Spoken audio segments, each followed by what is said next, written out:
রাসূলুল্লাহ সাল্লাল্লাহু আলাইহি ওয়াসাল্লাম, এক্ষুনি কি আমি আল্লাহ রসুলকে বলবো সাল্লাল্লাহু আলাইহি ওয়াসাল্লাম। আমার আর বরদাস্ত হয়ে দৌড় দিয়ে ছেলে ছুটেছে, দৌড় দিয়ে গিয়ে বলতে যাচ্ছে, তার আগে ওহী 7 আসমানের উপর থেকে নেমে গেছে। জিবরাইল তার আগে নেমে বসে আছে যে এই কথাগুলি এখনই বলছিল, সব জানিয়ে দেওয়া হয়েছে। আর এই যে কয়েকটি আয়াত আছে, এই আয়াতগুলি মুনাফিকদের সম্পর্কে নাযিল হয়। তখন আল্লাহ পাক বলছেন, নবী করিম সাল্লাল্লাহু আলাইহি সাল্লামকে আল্লাহ জানিয়ে দিলেন যে একটু পরে মুনাফিকগুলো দৌড় দিয়ে আসবে, কারণ দেখলো যে যায়েদ বিন আরকাম ছেলেটা তো গিয়ে কমপ্লেন করে দিল, আমাদের তো অবস্থা খারাপ হয়ে যাবে, হয়তো কি হয় না হয়, জান বাঁচা মুশকিল। অথচ মুনাফিকে কোনদিন নবী সাল্লাল্লাহু আলাইহি ওয়াসাল্লাম খুন করেন নাই, কিন্তু ওদের ভয় ছিল। তো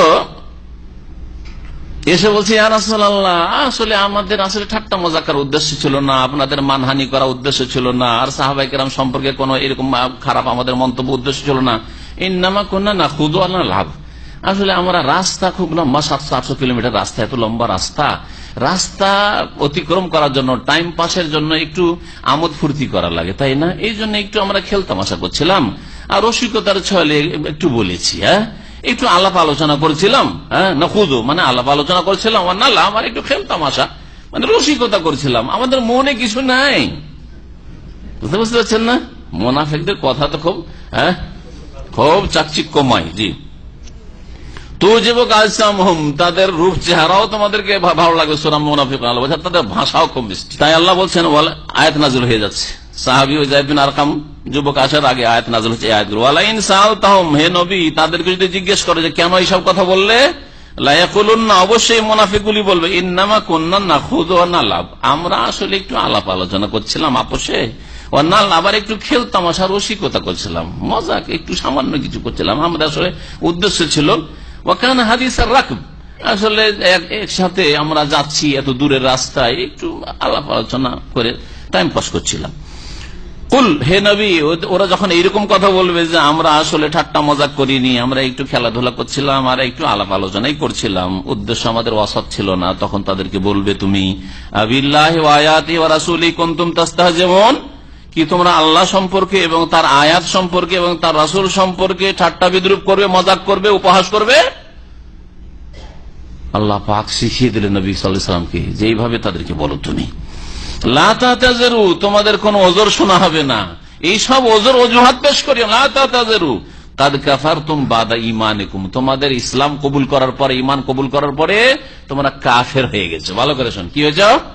কাফের। কাদ কাফারতুম বাদা ঈমানিকুম, তোমরা কাফের হয়ে গেছো। ওরা তো প্রথম খানি মুসলিম হয়নি, কিন্তু বাহ্যিক ইসলামে প্রবেশ করেছিল আর ভিতরে কুফরি ভরা ছিল। কাদ কাফারতুম মানে কুফরিটা তোমরা এখন প্রকাশ করে দিয়েছে, উদ্দেশ্য হচ্ছে তোমাদের কুফরির বহিঃপ্রকাশ হয়ে গেছে, যা তোমাদের অন্তরে লুকায়িত ছিল। কাদ কাফারতুম বাদা ঈমানিকুম। দেখেন, এই আয়াত নিয়ে একটু গভীরভাবে চিন্তা করেন, এরা ঠাট্টা মজাক আল্লাহকে নিয়ে করেছিল কি করেনি? কোরআনের কোন আয়াতকে নিয়ে করেছিল কি? কাদেরকে নিয়ে করেছিল?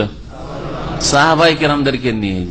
কিন্তু সাহাবায়ে কেরামরা যেহেতু আল্লাহর বান্দা, খাস বান্দা, মুমিন বান্দা, কোরআনের বাস্তবায়নকারী, আল্লাহর আয়াতের বাস্তবায়নকারী, আর সাহাবায়ে কেরাম রাসূলুল্লাহ সাল্লাল্লাহু আলাইহি সাল্লামের অনুসারী ভক্ত, রাসূলুল্লাহ সাল্লাল্লাহু আলাইহি ওয়াসাল্লামের জন্য জান মাল সবকিছুর কুরবানি করার জন্য প্রস্তুত যে কোনো সময়ে। সুতরাং সাহাবায়ে কেরামদেরকে নিয়ে উপহাস করাকে আল্লাহ কি বলে আখ্যায়িত করলেন? আল্লাহর সাথে মজাক করা, আল্লাহর আয়াতের সাথে মজাক করা, আল্লাহ রসুলের সাথে মজাক করা। জি হ্যাঁ, তাহলে বোঝা গেল যে কেউ বলবে, আজকালকার এক শ্রেণীর লোকেরা রয়েছে জাহেল অথবা মুনাফিক, তারা দিনদার ধার্মিক লোকদের ওদের কাপড় নিয়ে ঠাট্টা করে, কি রে তুই কখন থেকে অভদ্র হয়ে গেলি রে, এই কাপড় এত উঠিয়ে দিচ্ছিস তুই। আর মহিলা যদি উঠিয়ে যদি পুরো খুলে ফেলে তাও বলবে না। কোনদিন শুনেছেন যে কোন মহিলা ন্যাংটা মহিলাকে বলেছে যে এরকম কেন অভদ্র হয়ে গেলি যে কাপড় খুলে ফেলে দিলি? না, বলবে না। কিন্তু একটা পুরুষ লোক যদি হারাম থেকে উঠিয়ে টাকনার উপরে কাপড় উঠায়, এরকম অভদ্র হইলে অফিসে চাকরি করা যাবে না। দাঁড়ি, আরে কখন থেকে তুই হুজুর হয়ে গেলি রে? হ্যাঁ, এগুলো কুফরি কথা, এত সহজ নয়। কেন? ওর ব্যক্তি চরিত্রের জন্য নয়, তার ধর্মের জন্য, তার দিনের জন্য আপনি ঠাট্টা করছেন। তাহলে আল্লাহকে নিয়ে ঠাট্টা হচ্ছে, আল্লাহ রসুলকে নিয়ে ঠাট্টা হচ্ছে, আল্লাহর কিতাবকে, আল্লাহ দিনকে নিয়ে ঠাট্টা হচ্ছে। ভালো করে বোঝার চেষ্টা করবেন। কারো যদি ব্যক্তি চাল চলনের জন্য যদি ঠাট্টা উপহাস করেন, সেটা তার দুনিয়ার ব্যাপার, কিন্তু তার ধর্মের কারণে যদি তাকে উপহাস করেন, তাহলে সেটা তার দিনের ব্যাপার। সুতরাং আল্লাহর দিনকে নিয়ে আপনি মজাক করছেন। কুফরি, এটা মুনাফিকের চরিত্র, বড় মুনাফিকদের চরিত্র।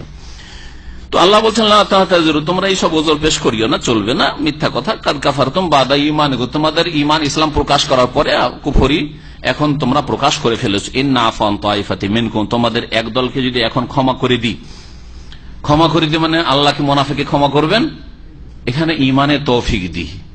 একজন এইরকম মুনাফিক ছিল, যেই ব্যক্তি তওবা করে হেদায়েত, ইয়া রাসূলুল্লাহ আমি তওবা করছি, আর এইরকম কথা বলবো না, আর এইরকম আমি মুনাফিক করবো না, তারপরে তার অন্তরেও ইসলাম মজবুত হয়ে গিয়েছিল। ওদের দিকে ইঙ্গিত করা হয়েছে এই শ্রেণীর লোক। তাহলে মুনাফিককেও আল্লাহ ক্ষমা করতে পারেন যদি মুনাফিকই মুক্ত হইতে পারে, যদি ইসলামে চলে আসে অন্তর থেকে এবং কাজে কথায়। আর অন্য দল, এক দলকে যদি আমি মাফ করে দিই, নুআযযিব তাইফাতান, তাহলে অন্য দলকে যারা তওবা করবে না তাদেরকে অবশ্যই আযাব দেব, বিআন্নাহুম কানু মুজরিমিন, কারণ তারা হচ্ছে অপরাধী জাতি, মুনাফিকরা হচ্ছে অপরাধী জাতি। আল